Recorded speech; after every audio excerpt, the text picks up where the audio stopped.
Halo, Assalamualaikum warahmatullahi wabarakatuh. Apa kabar Sahabat Hendris? Semoga Sahabat Hendris dimanapun berada tetap sehat, tetap semangat. Seperti biasa Sahabat Hendris, welcome back to my YouTube channel Hendris Media. Oke, di video kali ini Sahabat Hendris, kita kan udah lama nih nggak mendengar kabar terkini, update terkini perihal Ketua MK Soehartoyo. Bagaimana update terkini Ketua MK Soehartoyo? Dan jujur saja saya kaget nih, ungkapan digarap yang disampaikan oleh Bapak Mahfud MD itu mengandung makna yang dalam.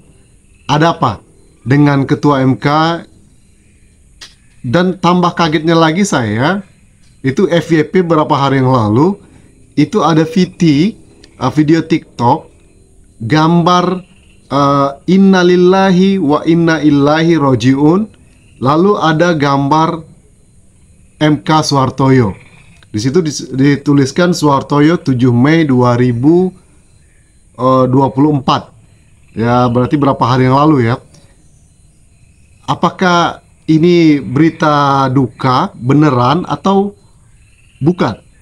Yuk disimak Sahabat Hendris, dan juga nanti ini terungkap nih alasan Bapak Anies Rashid Baswedan tidak mau menolak putusan MK.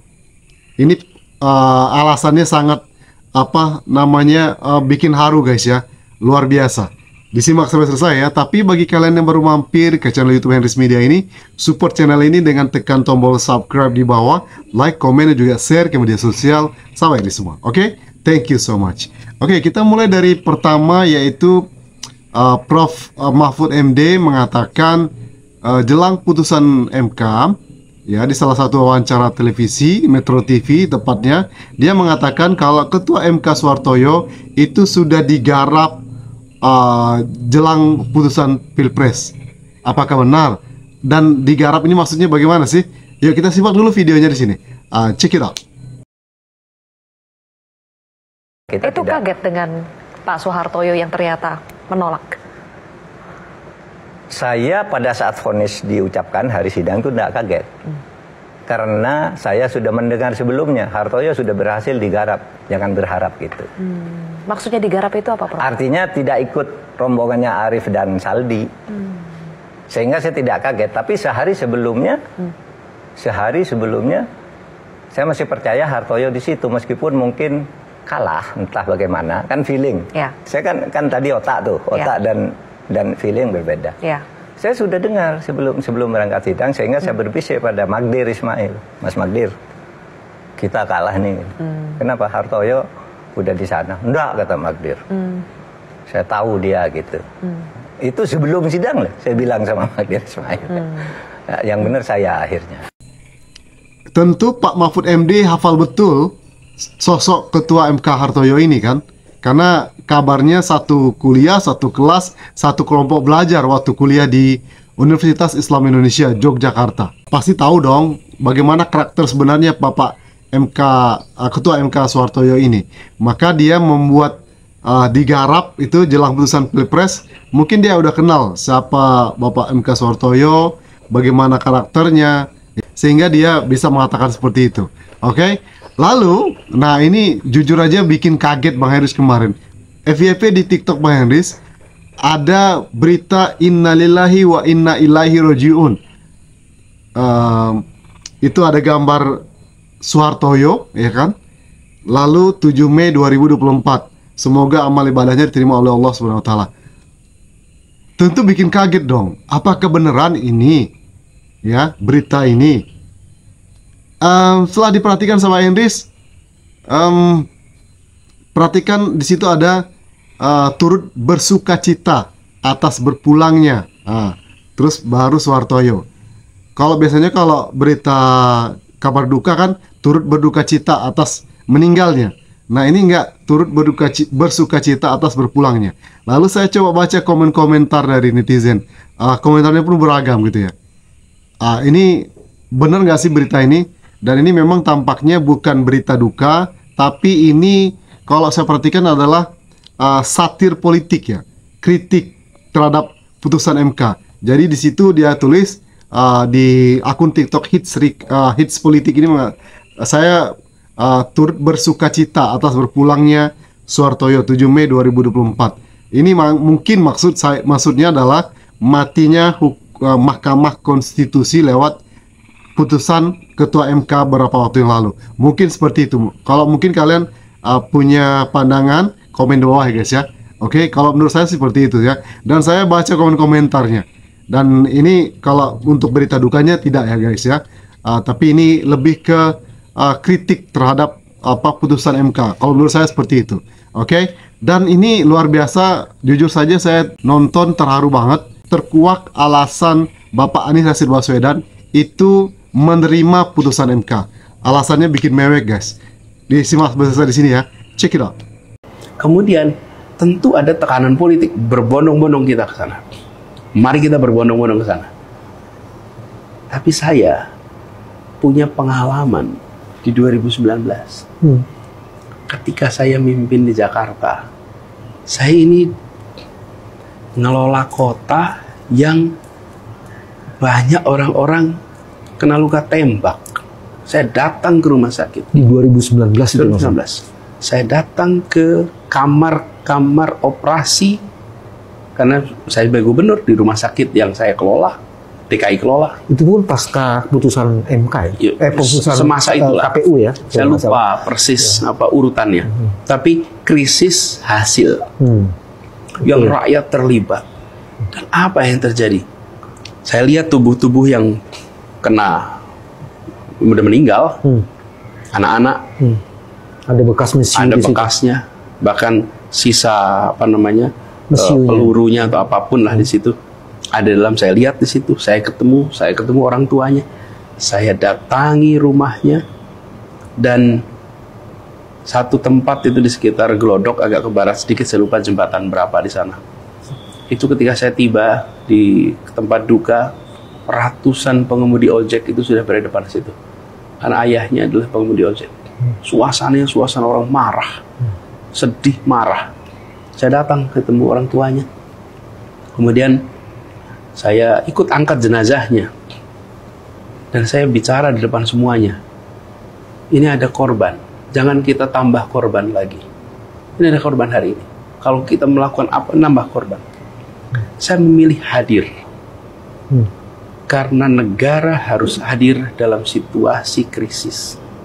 Dan pada saat itu tidak ada pejabat manapun yang muncul di lapangan.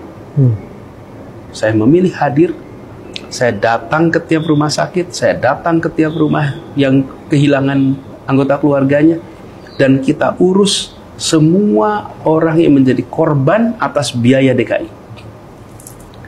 Saya membuat peraturan gubernur. Saya buat peraturan gubernur.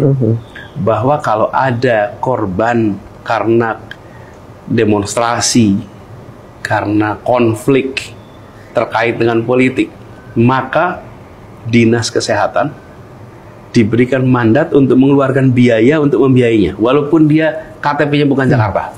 Kenapa? Ya karena kita di ibu kota, ya kita uruslah warga negara Indonesia yang jatuh sakit di sini. Terus bukan KTP Jakarta, dia rakyat kita kok, rakyat Indonesia. Apa urusannya? Dia celaka, dia luka, dia ada biayai. Itu ratusan. Yang meninggal, saya lupa jumlahnya. Banyak. Saya lupa jumlahnya. Saya datangi. Dan saya mendatangi satu keluarga, Mas, yang anaknya hilang berhari-hari.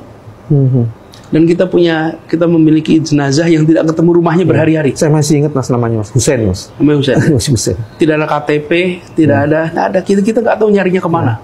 Sampai waktu itu perintahkan RT RW nyari siapa keluarga yang anaknya belum pulang. Hari ketemu keluarga ini, saya datang. Mas, bayangkan saya bertemu dengan ibunya, ayahnya, yang tidak pernah membayangkan mereka akan menguburkan anaknya. Tidak pernah membayangkan. Dan menguburkan anaknya kenapa? Karena konflik pilpres. Ratusan orang yang cedera, yang saya datangi rumah sakit itu, datang di berbagai wilayah. Kenapa? Konflik pilpres. Saya datang mengangkat jenazah karena konflik pilpres. 5 tahun kemudian Allah takdirkan saya menjadi calon.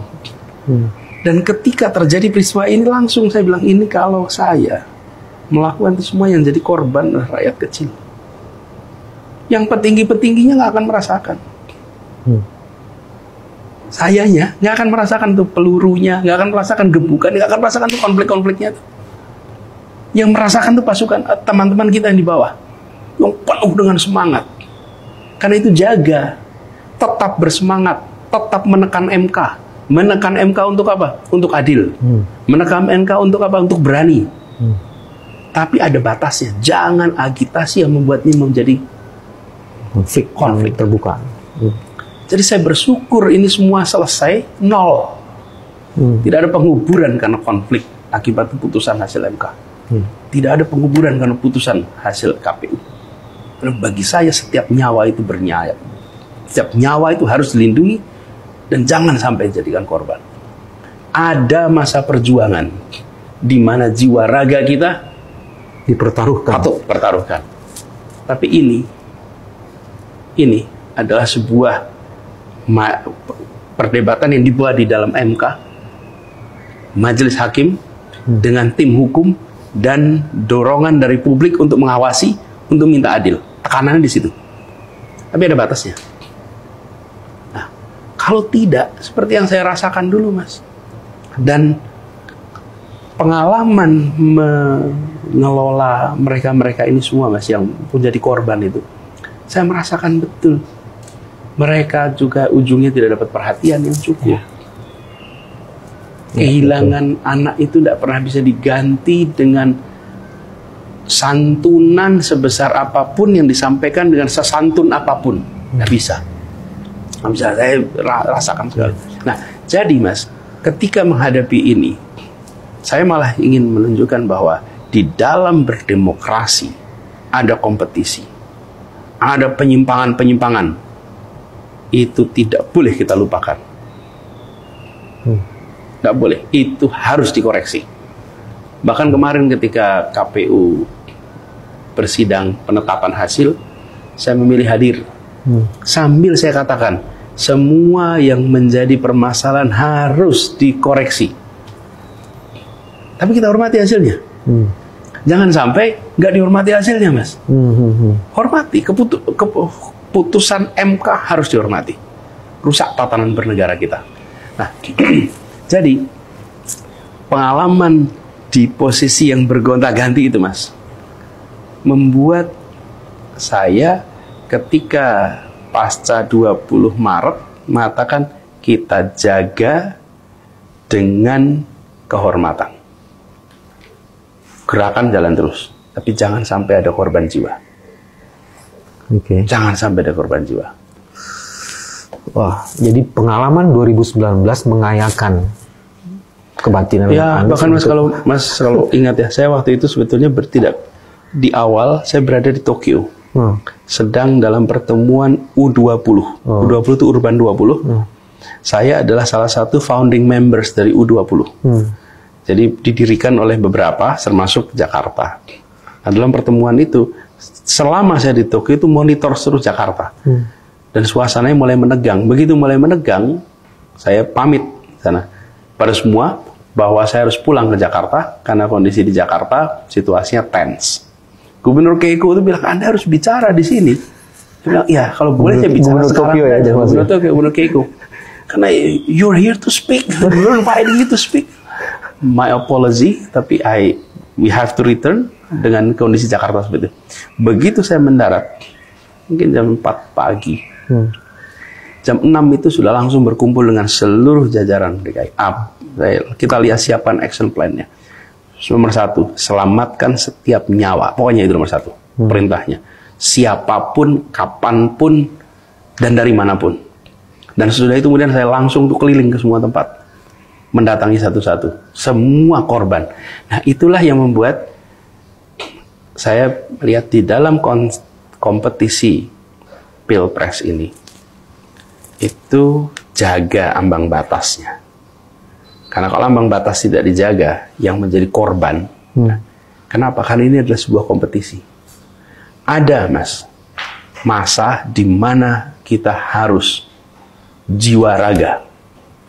Bukan nggak ada. Ketika ada sebuah penindasan yang berjalan secara sistemik dan tidak bisa dilawan kecuali dengan perlawanan fisik, kita hadapi lawan fisik. Tapi bukan ini. Jadi bukan berarti kemudian kita akan setiap kali ada apa tindakan itu kita nggak akan nggak ada batasnya, nggak ada. Ada. Respon yang profesional terhadap masalah itu menjadi bagian penting. Ada, nanti kalau nggak nanti, kalau gitu, kalau ada penindasan ada ini kita nggak usah ngelawan. Kenapa? Takut nanti ada korban. Jangan.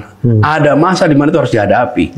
Ketika penguasa menjalankan kekuasaan tanpa batas dan tidak bisa lagi kecuali dengan perlawanan, hadapi, lawan, dan bila itu harus jiwa raga.